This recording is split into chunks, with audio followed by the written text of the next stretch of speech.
Beloved chosen one, this moment is not arriving by accident, and you are not listening by chance. You have walked through nights that seemed to have no morning, carried questions that no one else could hear, and endured pressures that would have broken a lesser spirit. Yet here you are, breathing, standing, still listening, still seeking, still holding on to that quiet ember within you that refused to die, even when everything around you tried to smother it. That is how you know the darkness did not win. It pressed on you, but it could not possess you. It surrounded you, but it could not define you. It spoke against you, but it could not rewrite what heaven already declared over your life. You have been in a season where almost everything felt delayed. Doors did not open when you expected. People did not understand what you carried. Some turned away because they could not recognize the oil on your life.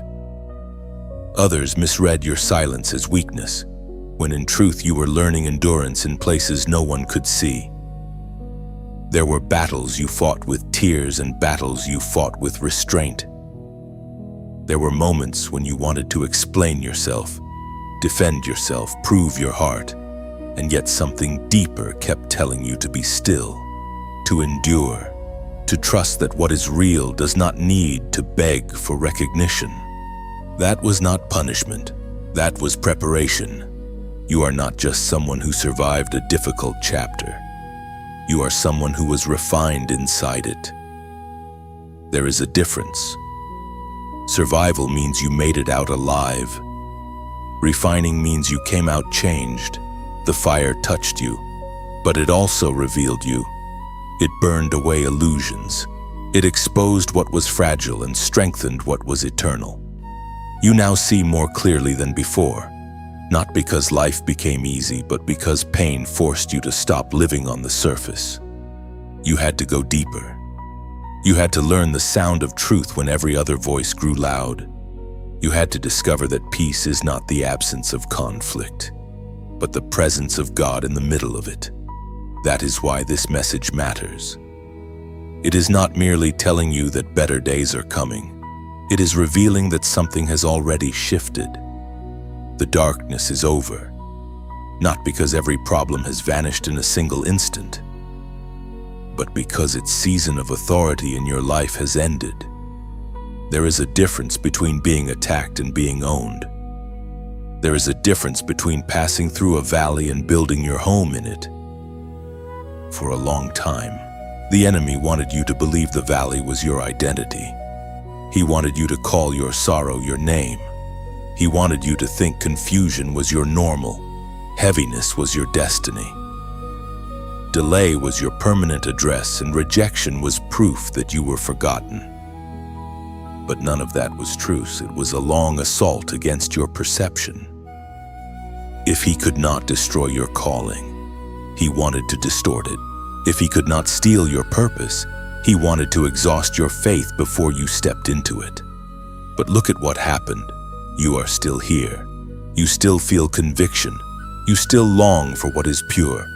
You still carry a hunger for truth, even after disappointment, even after betrayal, even after the weariness that settled into your bones. Something inside you kept reaching upward. That reaching matters. That longing matters. That refusal to become cold matters. It is evidence that heaven has kept watch over you through every unseen war. You were never abandoned. You were being guarded in ways you could not measure. There were times when your life looked smaller than the promise inside you. Times when you wondered whether you had missed it, whether you had fallen behind, whether your best moment had somehow slipped away while you were busy surviving. But what if the delay was not denial? What if the hidden season was not failure?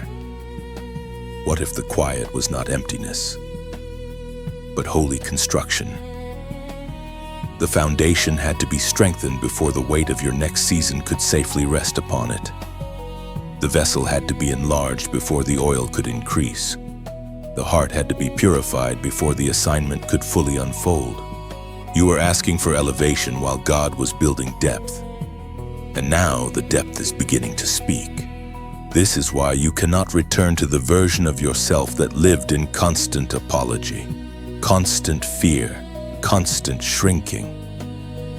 That version of you served its purpose in the wilderness, but it cannot lead you into promise. You have outgrown that smallness.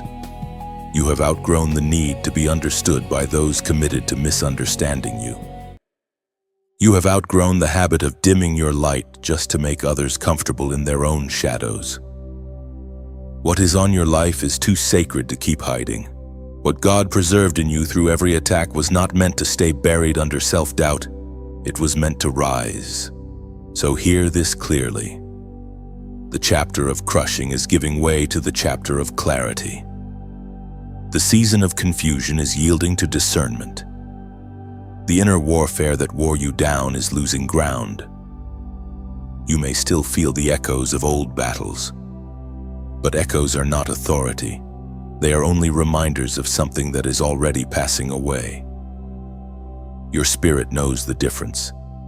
That is why even now, as you listen, something in you is beginning to straighten. Something in you is beginning to breathe deeper. Something in you recognizes that this is not just encouragement. This is confirmation. And because your spirit is awakening, mark this moment with one act of agreement. Comment 777, not as superstition, but as a simple sign that you are ready to step out of the night and into what God has preserved for you. You do not need to force what heaven is unveiling. You do not need to chase what God has already assigned to find you. Your task in this hour is to stand, to receive, and to stop speaking about yourself as though you are still trapped in what you have already outlasted. The darkness is over. Its threats are louder than its power. Its drama is greater than its permission. It can knock at the door, but it cannot own the house. You belong to God. You have been carried farther than you realize, protected more than you know, and prepared more deeply than you can yet see. This is the beginning of your recognition, not the world recognizing you first, but you recognizing what God has placed within you. And once that recognition settles into your spirit, everything begins to change. Now that you have felt the first stirring of release, you begin to understand that darkness rarely leaves without first trying to make you question whether it was ever losing its grip at all. That is why this part of your journey feels so delicate. You are no longer where you were, but you are not yet fully settled into what is opening before you. You can sense the shift, yet the old voices still try to echo through the halls of your mind. They whisper that nothing has changed, that you are still bound, still delayed, still defined by what wounded you. But those whispers are not truth. They are the last shadows stretching themselves before dawn fully claims the sky. This is where your spirit must learn to recognize the difference between pressure and authority. Pressure can push against you, but authority determines what may remain. The darkness once pressed hard on your life. It clouded your emotions, strained your confidence, and tried to train you to expect disappointment before hope. It wanted your inner world to become so tired that you would agree with defeat without even noticing. Yet something holy kept interrupting that pattern, again and again. When you should have collapsed into numbness, you found yourself reaching for God. When you should have surrendered your identity to fear, something in you resisted. That resistance was not random. It was evidence that heaven had placed a claim on you that hell could not cancel. You can see this pattern in the life of David. Before he wore a crown, he wore obscurity. Before he stood in victory, he stood in fields where nobody celebrated him, where nobody announced his future, where the hiddenness of his days could have convinced him that he was small. He knew what it meant to be overlooked. He knew what it meant to be set aside while others appeared more visible, more likely, more approved. Yet the hand of God was not absent in that hidden place. It was shaping him there. It was teaching him how to stand before lions and bears long before he ever faced the giant that the world could see. That is where your heart meets his story. You have been trained in places others dismissed. You have learned endurance in private. You have fought battles nobody clapped for. And because those battles happened away from public view, there were moments when you wondered whether they counted. But heaven counts what people ignore. God measures faithfulness in secret places. He sees the way you kept praying when your prayers felt unanswered. He saw you choose restraint when anger would have been easier. He saw you keep your heart tender when betrayal tempted you to become hard. Those hidden victories are not minor details. They are part of your anointing. David did not become dangerous to darkness when he stepped onto the battlefield. He became dangerous in the lonely place where trust was built. By the time Goliath mocked the armies of Israel, David had already learned that size does not determine outcome when God has decided the battle. That is the lesson returning to you now. The thing that has towered over your life is not as permanent as it looked. The fear that tried to intimidate you is not as powerful as it sounded. The darkness depended on appearance. It wanted to look immovable, ancient, final. But when a soul begins to remember who God is, false power starts to shake. That is why this season is not only about relief, it is about revelation. You are being shown that what chased you was never greater than what covered you. Even your tears were not wasted. Even your confusion became a classroom where discernment was quietly being born. Like David, you are learning that victory is not first a public event. It is an inward certainty. It is the deep knowing that the God who kept you in secret will not fail you in the open. It is the refusal to bow your identity before what seems large, loud, or threatening. Listen to the strength of this promise. The Lord is my light and my salvation. Whom shall I fear? Psalm 27 verse 1. That is not the language of someone untouched by trouble. That is the language of someone who has looked trouble in the face and found God greater. And that is what is rising inside you now. Not borrowed courage, not performance, not noise, real courage. The kind born when you have already seen what God can preserve inside a human soul under pressure. So do not be troubled if the old heaviness makes one more attempt to revisit your thoughts. Do not panic if memory tries to pull you backward for a moment. The grip is breaking, and breaking things often make noise as they fall apart. What matters is that you no longer mistake that noise for ownership. Your life is not under the same shadow it once was. The atmosphere is changing. Your discernment is sharpening. Your spiritual sight is clearing. You are beginning to recognize that what once hunted you is now being forced to retreat. And just as David refused to wear armor that did not belong to him, you must refuse identities that were never made for you. You do not need to clothe yourself in false strength. You do not need to sound like everybody else, move like everybody else, or fight like everybody else. What God placed in your hand may look simple to those who judge by appearances, but heaven knows its power. The truth inside you is enough. The grace on your life is enough. The God who brought you through the hidden field is enough. This is the hour when the darkness begins to understand that it has lost its hold on you. Not because you became perfect, but because you remained God's. Not because you never trembled, but because you never truly belonged to fear.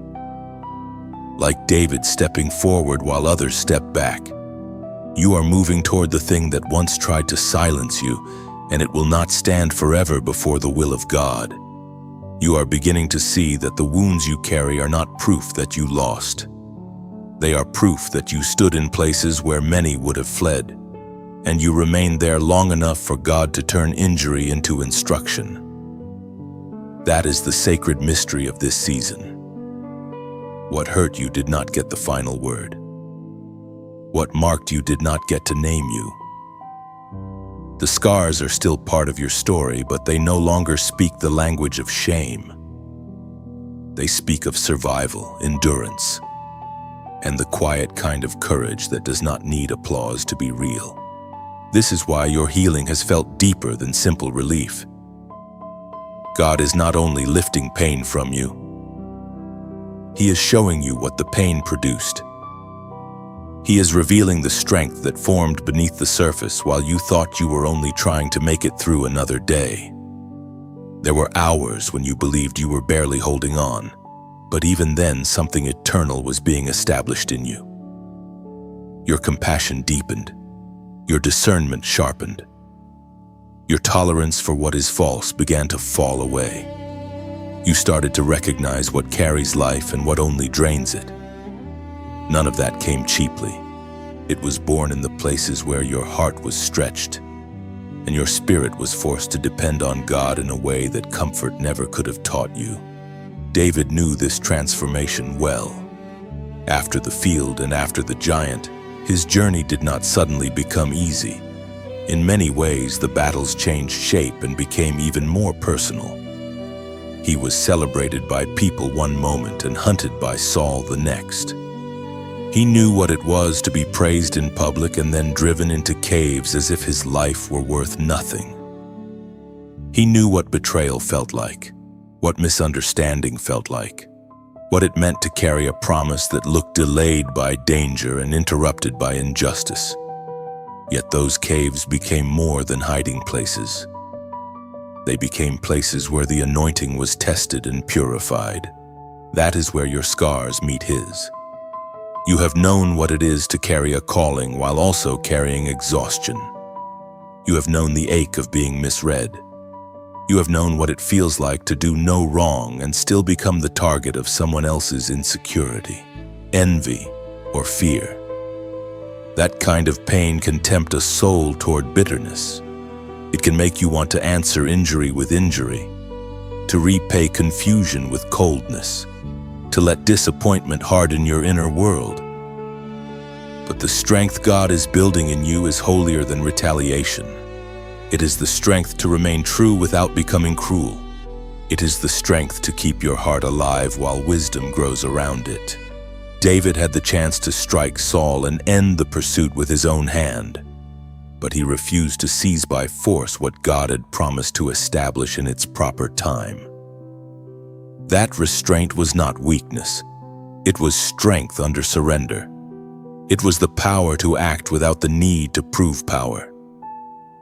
That is one of the deepest marks of spiritual maturity, and it is growing in you now. You are learning that not every opportunity to strike back is permission from God. Not every open door is a holy door. Not every reaction is alignment. Sometimes the scar becomes sacred when you stop using it as an excuse to become what wounded you. So your scars are changing meaning. They no longer stand as reminders that you were abandoned. They stand as evidence that grace carried you through what should have crushed you. They tell the truth about your journey.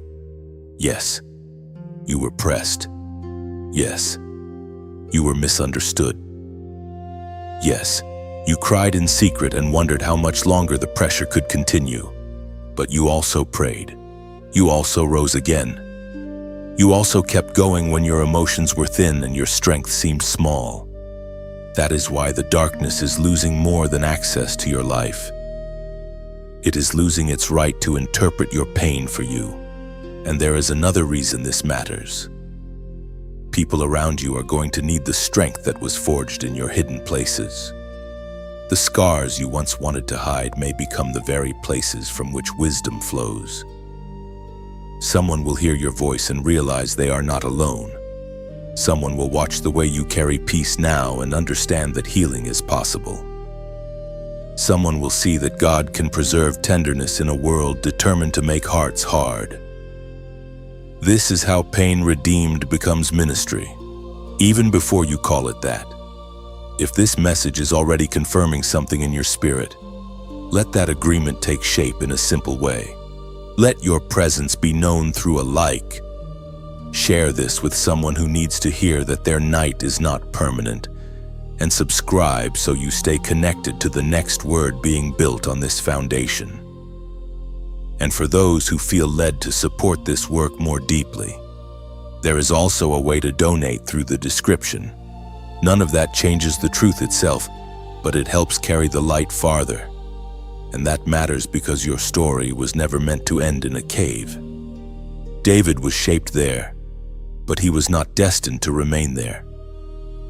In the same way, your scarred places were classrooms, not permanent addresses, and the pain taught you, but it does not own you. The wound touched you, but it does not define your future. What God is doing now is turning those old signs of struggle into signs of authority. Not loud authority, not prideful authority, but the steady authority of a soul that has walked through fire and come out knowing who keeps it alive. So do not despise the marks. Let God reinterpret them. Let Him show you how what once seemed broken can become blessed. You are not becoming fearless because you have forgotten the pain. You are becoming steady because you have seen God remain faithful in the middle of it. And that kind of strength does not fade easily. It becomes part of your voice, part of your discernment, part of the way you walk into the next battle, already knowing that what scarred you can no longer master you. As the fog continues to lift, you begin to notice something even more tender and more powerful than relief. You begin to notice confirmation, not the kind that arrives with noise and spectacle, but the kind that settles into your spirit with quiet authority. It meets you in moments that others might overlook. A door opens that should have remained shut. A burden that haunted you for months suddenly loses its weight. A sentence reaches your ears at the exact moment your strength was thinning. A truth returns to your heart just when fear tried to rewrite the story. These are not accidents. They are reminders that God has been nearer than your pain allowed you to recognize. David understood this kind of confirmation. Long before the throne ever came into his hands, his life was marked by signs that the Lord had chosen him, preserved him, and guided him through places that made no sense on the surface. He was anointed while still hidden. He was called before he was established. He carried a promise that looked larger than his present surroundings, and for a long time that contrast could have made him doubt what he had heard. Yet the confirmation kept appearing. It was there in the strength to face what others feared. It was there in the mercy that kept him alive when Saul pursued him. It was there in the way his inner life was being shaped even while outward circumstances remained unstable. That is what is happening with you now. Heaven is confirming what darkness tried to conceal. The signs may not always look dramatic, but they are deeply personal. You are starting to recover a clarity that was missing when survival was your daily focus. You are noticing how your thoughts are becoming less scattered. You are recognizing faster when something is draining your peace. You are sensing a renewed hunger for what is true, clean, and life-giving. Even your tiredness is changing shape. It is no longer the tiredness of being spiritually buried. It is the tiredness of someone leaving a long battle and learning how to breathe in open air again. This is why you must not dismiss gentle restoration. Some of the greatest miracles in your life will not first appear as thunder. They will appear as steadiness, as renewed focus, as peace staying longer than panic, as your mind no longer running in circles around the same fear, as your spirit finding rest where anxiety once ruled. David had to learn this too. The same man who stood before giants also had to sit before God. The same man who fled into wilderness also learned to pour his thoughts into the presence of the Lord until confusion gave way to praise. His strength was never only physical courage, it was inner alignment. It was the ability to return his soul to God again and again until the noise around him lost the power to define him. You are being invited into that same alignment. The darkness loses grip not only when you reject evil, but when your inner world becomes more ordered under truth. This matters because spiritual warfare is not always loud. Sometimes it looks like fog, sometimes it feels like mental heaviness, emotional clutter, lack of focus, and the dull ache of being unable to gather yourself. That kind of struggle can make even a faithful person feel disconnected from purpose. It can make prayer feel harder, decision-making feel slower, and daily life feel heavier than it should. So when God begins restoring clarity, calm, focus, and inner steadiness, that restoration is not small. It is part of your deliverance. David knew that a clear spirit mattered. A distracted soul is easy to wear down. A troubled mind is easier to intimidate. But a person whose inner life is being reordered by God becomes harder to shake. That is what makes this season so important. You are not merely escaping darkness. You are being strengthened against it. You are being rebuilt in ways that make you more discerning, more focused, and less vulnerable to the chaos that once pulled at your thoughts. And because this message is about restoration in real life as well as spiritual truth, there is one practical note worth placing here before we continue forward.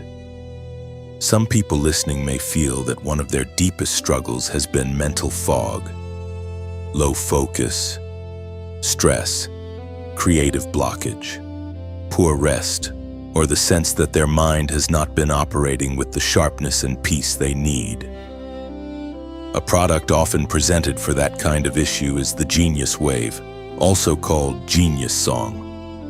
A short audio experience built around brainwave entrainment and described as supporting focus, creativity, calm, and mental clarity in just a few minutes a day.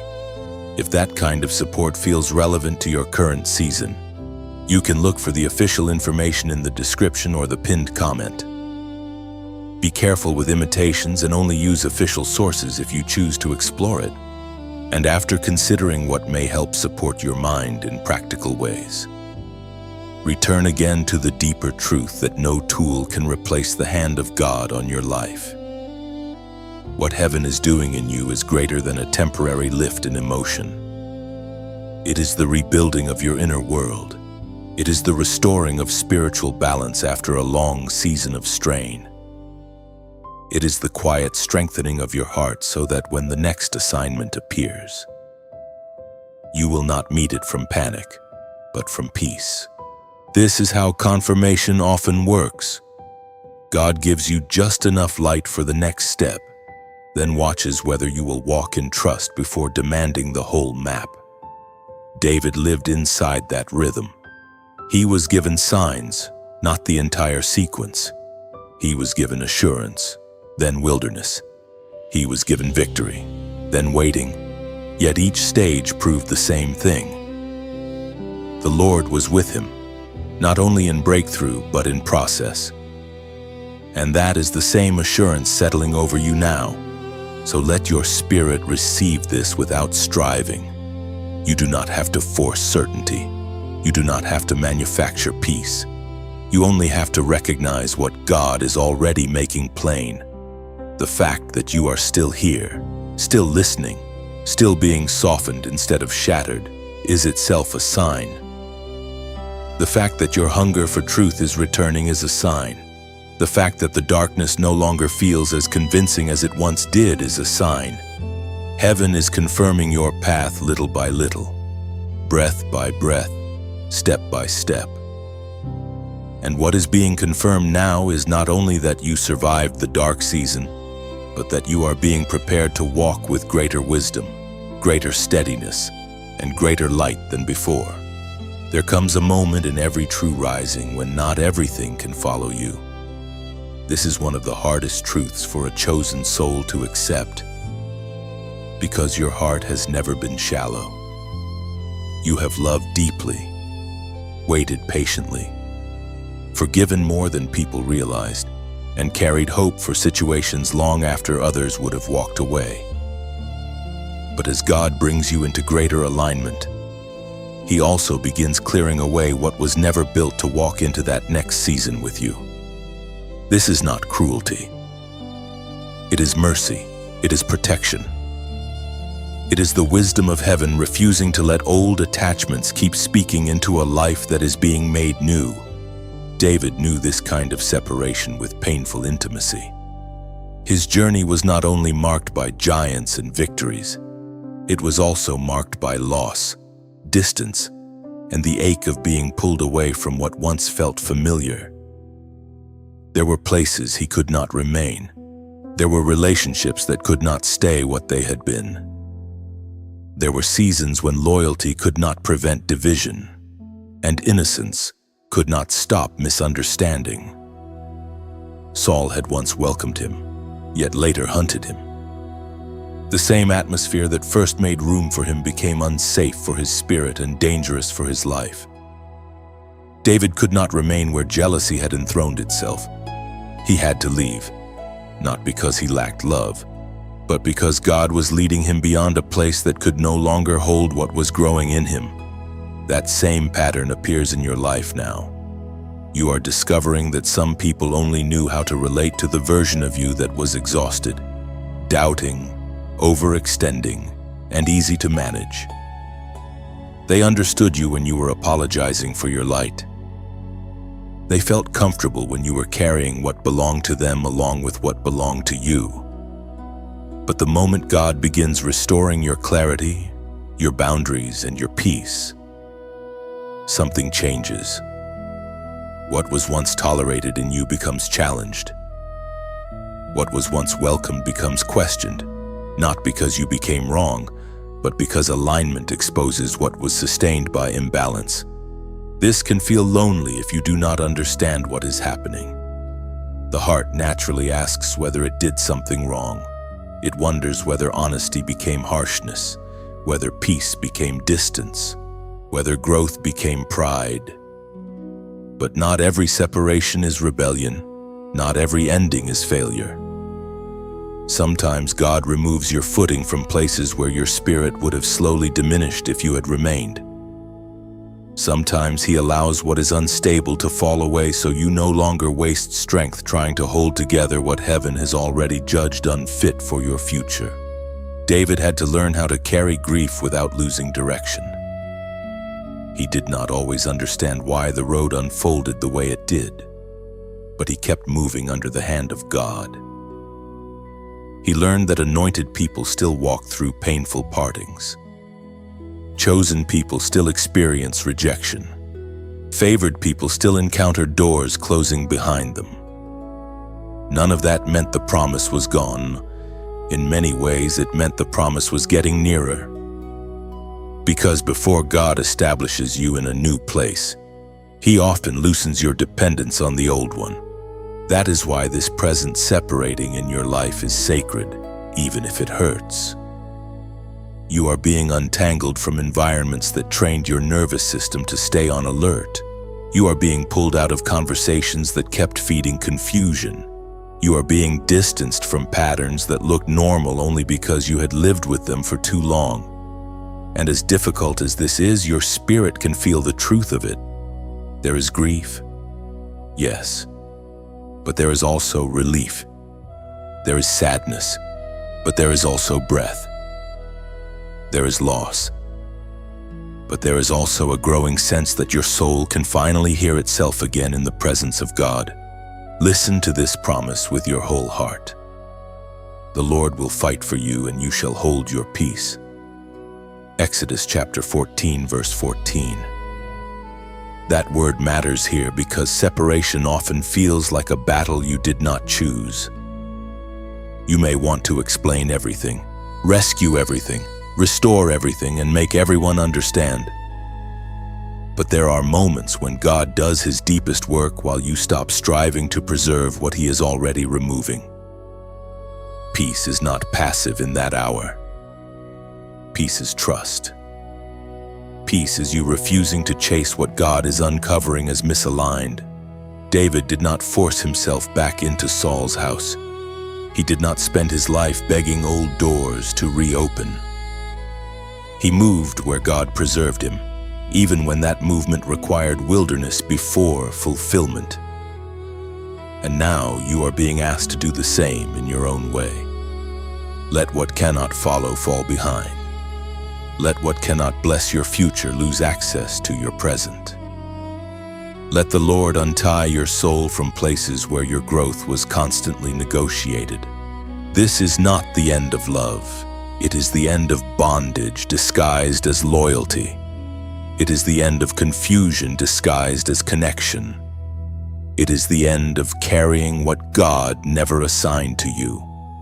And as the old weight falls away, you are going to discover that separation in God's hands is not emptiness. It is preparation. It creates room for cleaner air, truer relationships, holier focus, and deeper peace.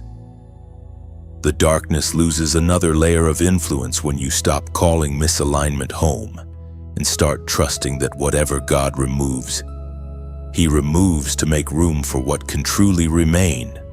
What begins to rise in you now is not borrowed confidence, and it is not temporary emotion. It is authority returning to the place where fear once tried to sit. For a long time, you may have mistaken authority for loudness, visibility, or control. But spiritual authority is something deeper and steadier than that.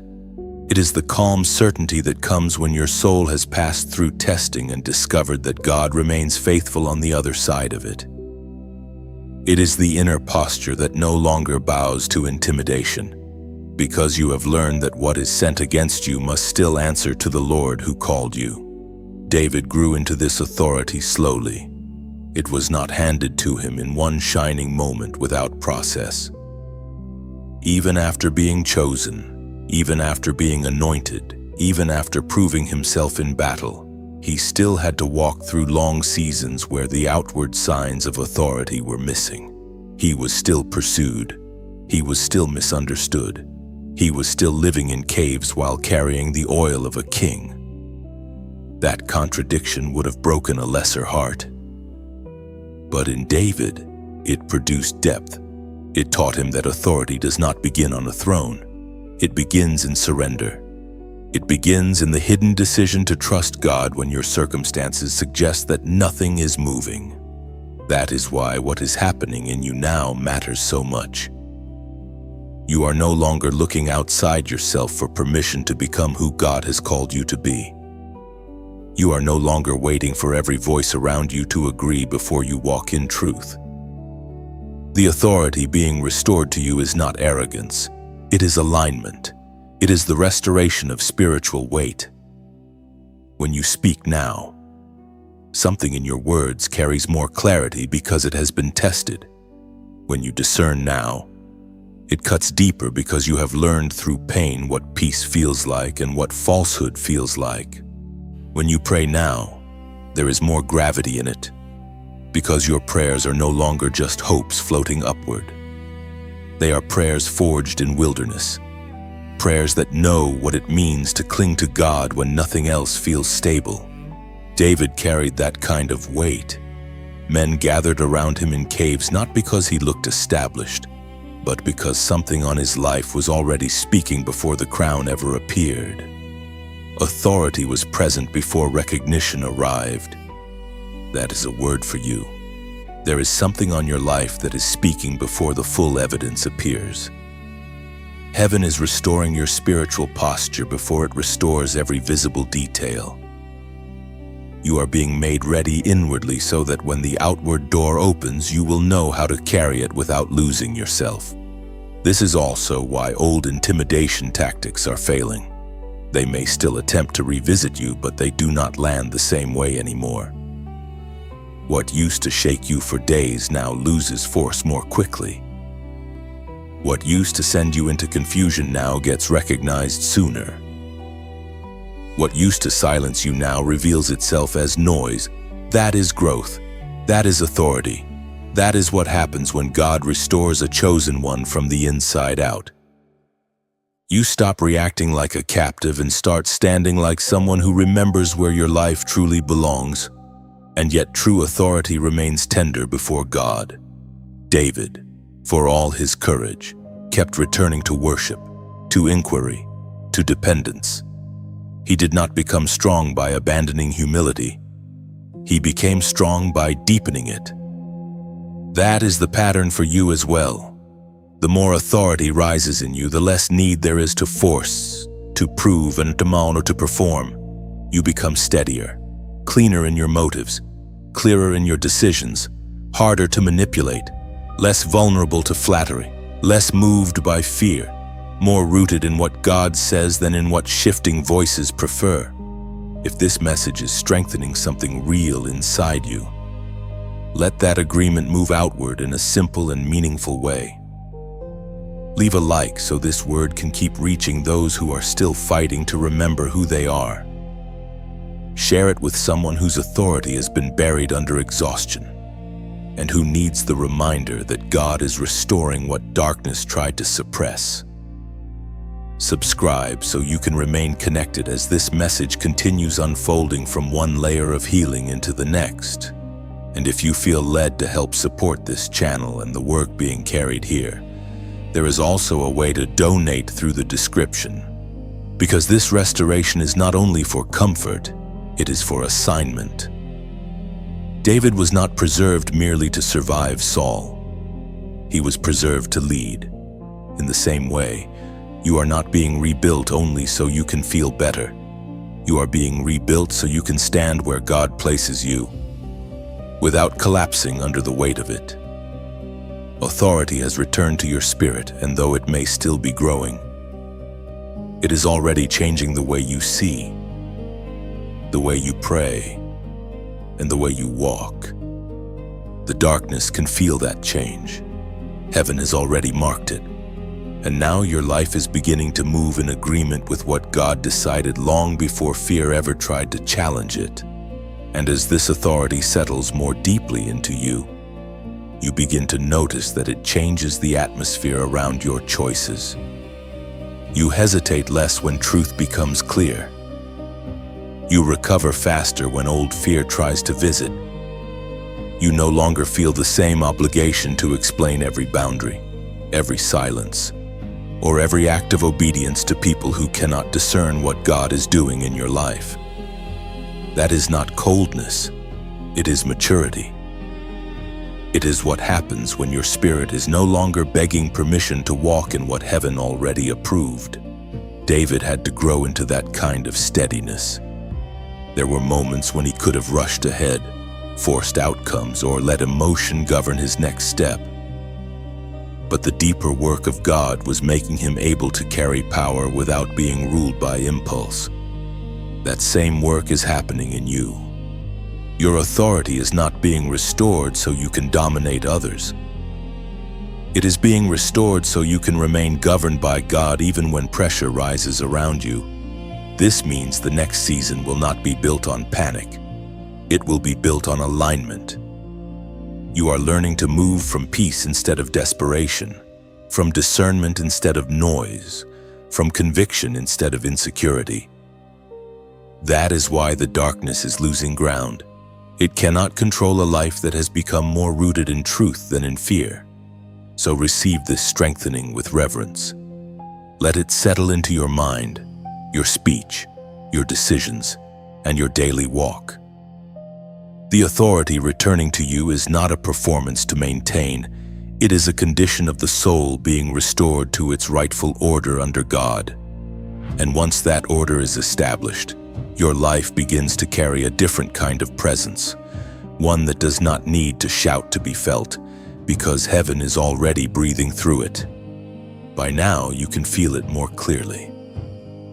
The darkness is not simply fading away in silence. It is reacting to the fact that it is losing its place in your life.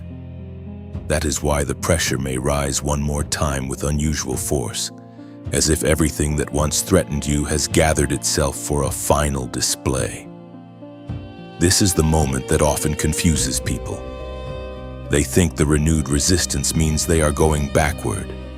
when in truth it often means the enemy knows he is running out of room. His final attempt is not proof of his strength. It is proof of his desperation. David knew this pattern in a deeply personal way.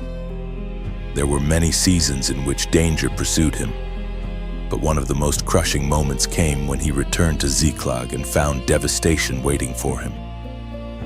The city had been burned, the families had been taken.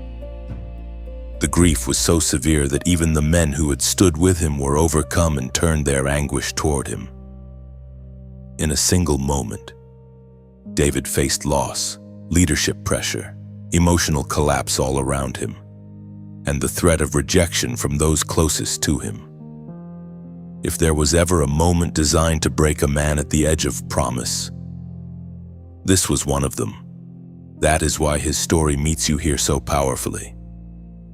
Sometimes the final attempt of darkness is not a single dramatic attack. Sometimes it is a convergence. Weariness meets disappointment. Memory meets fear. Pressure meets isolation. You feel hit from more than one side at once, and the mind begins to wonder whether the progress was real after all. But this is exactly where spiritual maturity must stand up inside you. You have to recognize the pattern for what it is. The enemy presses hardest where he senses that his access is closing. He creates noise where his power is diminishing. He aims for your perception because he knows if he can distort what you are seeing, he may still delay what he cannot fully stop. David stood in that kind of hour, and the scripture says, Babel. But David encouraged himself in the Lord his God. 1 Samuel chapter 30, verse 6. That line carries more weight than many people first realize. It does not say the situation immediately changed. It does not say everyone around him suddenly understood him. It does not say the loss vanished on the spot. It says David strengthened himself in God. In other words, before he recovered anything outwardly, he recovered his center inwardly. He returned to the source that could hold him when everything else looked unstable. That is the key for you now.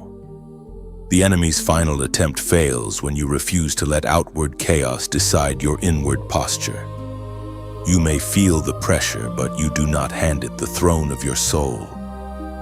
You may acknowledge the pain, but you do not let pain preach identity to you. You may grieve what was touched, but you do not conclude that God has left the story unfinished. Like David, you return to the Lord first. You steady yourself in truth. You gather your spirit in His presence. You let your heart remember what your fear is trying to make you forget. This is not denial. It is warfare in its mature form. Mature warfare is not always shouting. Sometimes it is refusing agreement with panic. Sometimes it is sitting in the ashes of what has been touched and still choosing to inquire of God rather than collapse into despair. Sometimes it is simply this holy refusal to let your last painful moment define your next faithful step. That is how the final attempt begins to fail. It does not fail because it never hurts. It fails because it cannot make you abandon the God who has carried you this far. And notice what happened with David after he strengthened himself. He sought the Lord for direction. He did not run on wounded instinct. He did not let bitterness make the next decision. He asked, and then he moved. That is the posture being formed in you now. The darkness wants urgency without discernment. God gives discernment before movement. The darkness wants you emotionally flooded and spiritually scattered. God is teaching you to become still enough to hear the next instruction clearly. This is why you are not losing, even in the tension of this hour. You are learning how to stand in the very place where many people unravel. So if old fears suddenly speak louder, if emotions rise sharply, if discouragement makes one more dramatic effort to convince you that nothing has changed, do not be deceived. This is not your collapse. This is the exposure of what can no longer hold you. The final attempt often looks fierce because it is the last attempt to regain what has already been judged temporary. The darkness is discovering that your agreement is no longer available to it. Your spirit has changed. Your sight has changed. Your dependence has deepened. You are not the same person who first entered this battle. David recovered what had been taken because he did not stay bowed beneath the shock of the moment. He returned to God, received direction, and moved in faith. In the same way, you are going to outlast this last wave of resistance.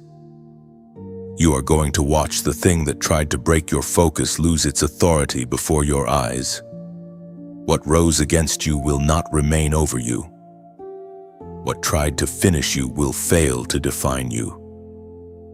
The enemy's final attempt is already weakened by one unchangeable truth. You still belong to God, and that belonging is stronger than every threat that ever tried to follow you into your future. Now you are arriving at the place where hesitation must give way to movement.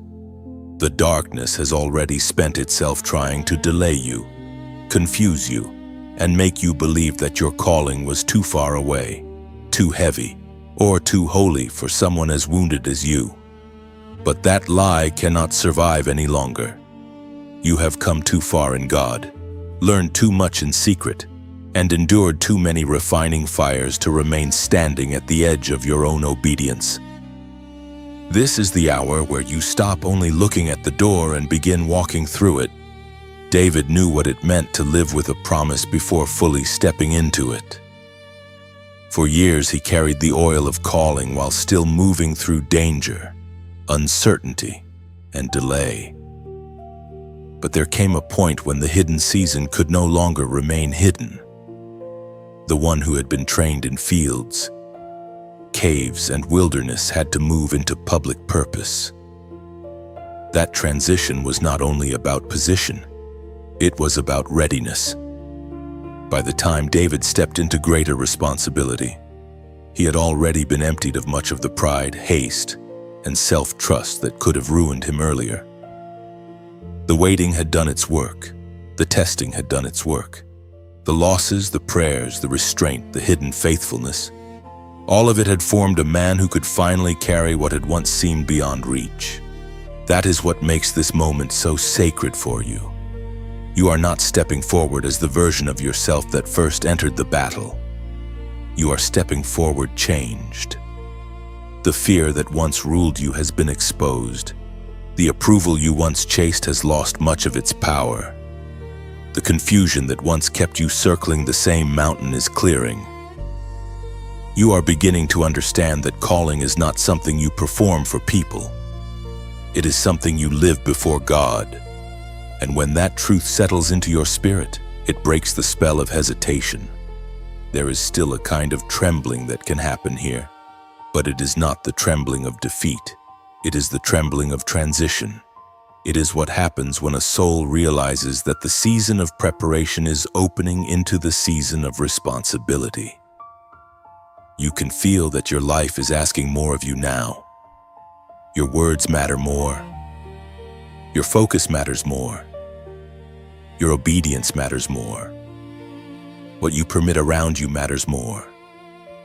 What you agree with in your thoughts matters more. This is not because God is becoming harsh with you. It is because your life is becoming more aligned with purpose. David had to learn this when his story moved beyond survival into leadership. He could no longer think only about escaping danger. He had to think about stewarding what God had entrusted to him. In the same way, you are being invited to move beyond the mentality of merely getting through. You are being called to build, to carry, to serve, to stand, to speak, and to move with intention. That may sound weighty, but it is also freeing, because purpose simplifies what fear complicates. Once you know what God is asking of you in this season, many lesser distractions lose their grip. This is where courage becomes practical. It is not only a feeling in your chest, It is a decision in your steps. It is the willingness to obey before every outcome is visible. It is the willingness to trust that the same God who sustained you in hidden places will also sustain you in open places. Listen to this word and let it settle deeply into your spirit. Be strong and of a good courage. Be not afraid, neither be thou dismayed, for the Lord, thy God, is with thee whithersoever thou goest. Joshua chapter 1 verse 9. That promise does not belong only to dramatic moments. It belongs to this exact crossing. It belongs to every chosen one who is learning to walk without shrinking. So this is your turning point. You are no longer practicing agreement with your calling only in private thought. You are beginning to live as though what God said is true. You are beginning to make choices that honor the person He is forming in you. You are beginning to leave behind habits of delay, habits of self-erasure, habits of waiting for permission from people who were never assigned to approve your future. This is how calling becomes visible. Not all at once, but through one obedient step after another. And because there is power in holy agreement, seal this moment with a simple response. Comment, "I step forward." Let those words be more than language. Let them be a crossing. Let them mark the point where you stop negotiating with fear and start walking with God in the direction He has already prepared. David did not stay in the cave forever. You will not remain in your old season either. The same hand that preserved you is now leading you onward, and this time you are not merely recovering from darkness. You are moving in purpose, carrying light, and becoming the very person your hidden years were preparing you to be. Now the atmosphere around you begins to change in a way that is no longer only inward. What God has been doing in secret starts to show itself in your surroundings. The favor is not always loud, and the protection is not always visible at first glance, but both are real. You begin to notice that what once drained you no longer reaches you with the same force. Some doors open with less struggle than before. Certain dangers pass by without touching you. Clarity arrives where confusion used to linger. Rest begins to return to your body. Peace begins to stay longer in your mind. This is what it looks like when overflow starts to gather around a life that has endured the dark and remained in God's hand. David knew this kind of season too. After the years of pursuit, after the caves, after the sorrow, after the testing, there came a time when the hand of God upon his life became undeniable in a different way. It was no longer only about surviving what hunted him. It became about being established, covered, and guided with a steadiness that others could see. The same God who had preserved him in the wilderness began to surround him with the signs of divine order. This did not mean every challenge vanished forever, but it did mean the atmosphere had changed. He was no longer living under the old shadow. The season of relentless pursuit had given way to a season where the Lord's favor rested on his path with greater clarity. That is what is happening for you now. After so much inward warfare, one of the greatest gifts God gives is not constant excitement, but holy stability. There is a blessing in waking up and not feeling crushed before the day even begins. There is a blessing in thinking more clearly. There is a blessing in being less vulnerable to chaos. There is a blessing in noticing that what used to shake you now passes through without taking possession of your peace. These are not small things. They are signs of covering. They are evidence that the Lord is restoring your internal weather after a long season of storms. David experienced that protection in ways both dramatic and quiet. Sometimes it came through deliverance that everyone could recognize. Other times it came through timing, restraint, wisdom, and the mysterious way God kept him one step ahead of what meant him harm. That is often how protection works in your life as well. It is not always visible because it often appears as what did not happen. The wrong connection did not fully form. The accident did not occur. The trap did not close. The word spoken against you did not produce what it intended. The emotional spiral that once would have consumed your week lost its momentum after an hour. The opportunity that seemed delayed arrived at the right moment instead of the rushed one. These are forms of divine care, and many of them are only recognized clearly when you look back and realize how much worse things could have been if God had not stood guard. And favor is more than outward success. Favor is when grace meets you in places where human effort alone would have been too weak. Favor is when your mind receives unusual clarity at the right time. Favor is when a relationship becomes unexpectedly healthy. Favor is when peace settles over a decision that once felt impossible. Favor is when your soul can finally receive good without immediately preparing for loss. After darkness. That last part matters deeply, because one of the cruelest effects of prolonged struggle is that it trains a person to expect trouble even in moments of blessing. But God is healing that reflex in you. He is teaching your heart that goodness can be received without fear, that peace can be inhabited without suspicion, and that a protected life does not have to live constantly bracing for impact. David had to learn how to live inside that goodness without forgetting the one who gave it. That is why his story still speaks so powerfully here. He was not protected because he was flawless. He was protected because God remained faithful to what he had spoken. The same is true for you. The overflow coming into your life is not a reward for perfection. It is the fruit of God's mercy, his covenant care, and his steady hand through every chapter that tried to wear you down. Receive this promise and let it settle over your spirit. Surely goodness and mercy shall follow me all the days of my life. Psalm 23, verse 6. That is not wishful language. It is covenant language. It is the declaration of a soul that has walked through valleys and discovered that God does not abandon his own there. And because he does not abandon you in the valley, he also does not leave you when the valley begins to open into wider land. So let yourself notice the overflow without guilt. Let yourself welcome the protection without fear that it will vanish the moment you breathe. Let yourself receive the peace, the sharper discernment, the better rest, the cleaner atmosphere, the unexpected help, and the subtle openings that begin to appear. These things are not distractions from your spiritual journey. They are part of it. They are signs that the darkness has truly lost territory. David's life moved from hidden struggle to visible covering, and your life is entering that same kind of testimony in its own way. The hand that kept you alive is now surrounding you with evidence of its care. The battle is no longer the only thing speaking. Favor is speaking too. Protection is speaking too. Mercy is speaking too.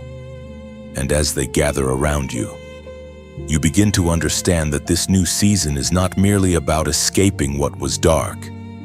It is about learning how to walk in the light without apology, without panic, and without forgetting who carried you there.